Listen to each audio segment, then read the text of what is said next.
Akulira Oludda Oluvuganya Gavumenti mu Palamenti mwennyamivu olw'okumuleka mu ntuula z'olukiiko olufuga Palamenti ey'awamu giyite Commission. Mu kwogera ne bannamawulire enkya ya leero ategeeza nti olukiiko olutuula wabula ye alekeddwa wabweru, ekintu ekikontana n'amateeka era nga kino kimuwadiriza okuwandiikira omukubiza w'olukiiko lw'eggwanga olukulu Anitamo ebbaluwa endala ng'ayagala kumanyisibwa ku nsonga ezitali zimu. Awandikidde Sipiika nga mubuuza lwaki Palamenti baagala okugitwala nga akaduuka k'omuntu omu.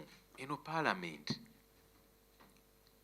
nze ndi full member wa commission naye siitibwa mu meeting ezo kubanga oba oliawo batya nti nja kubuuza ebibuuzo ebikambwe, ebibuuzo byo nja bibuuza kubanga buvunaanyizibwa bwange. So mubuuzizza nti naye kaakati commission yeyina okwapuruvinga budget eya Parliament.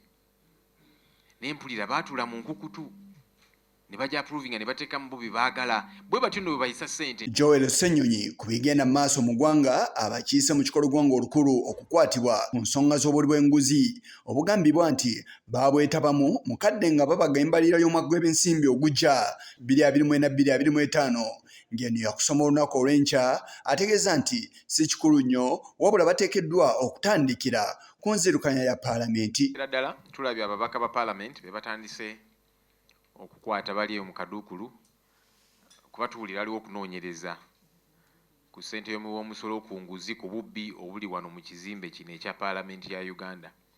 Weewaawo kirungi okunoonyereza bwe kuba kutandise naye efe abamu tetugenda kukyamuukirira kaakati kubanga twabiraba ne mu mabaati baakwatayo abamu abanene bo ne babaleka. So kati fe abamu tetunnasanyuka kiri awo. Twagala okunoonyereza kuno kwongere okugaziwa.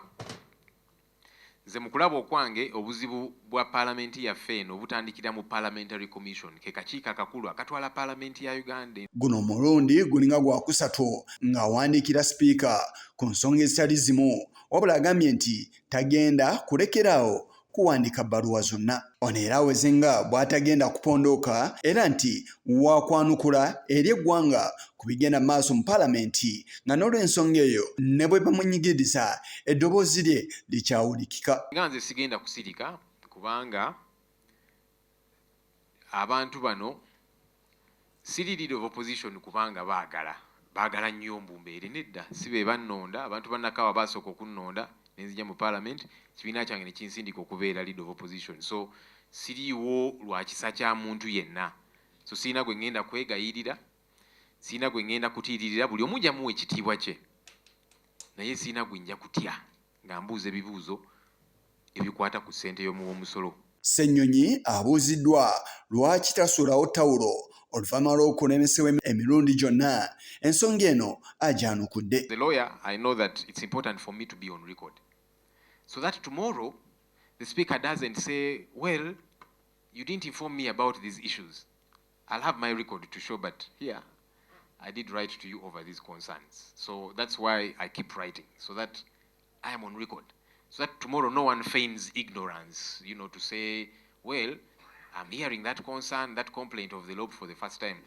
But you see, I don't even have to complain because the law is very clear. I'm part of the commission. I'm meant to be invited for, because you see, I lead one side of Parliament. Onera aweze nga bwe batagenda kwetaba mu kusoma mbalirira y'eggwanga olunaku olw'enkya egenda okusomebwa ku kisaawe Kololo wabula bw'abuuziddwa obanga ensimbi ezaateekebwa mu mbalirira eno ezikwata ku bavuganya gavumenti tebaazikozese ekibuuzo akyebalamye. Ababaka abaakwatibwa ku ntandikwa ya Sabbiiti eno ku nsonga ezigambibwa nti baafuna ensimbi eziwerako nga babaga embalirira y'omwaka gw'ebyensimbi ogujja okuli Cissy Namuju, Paul Akamba ne Yusuf Ntembule olunaku olwaleero balabiseeko mu mbuga z'amateeka.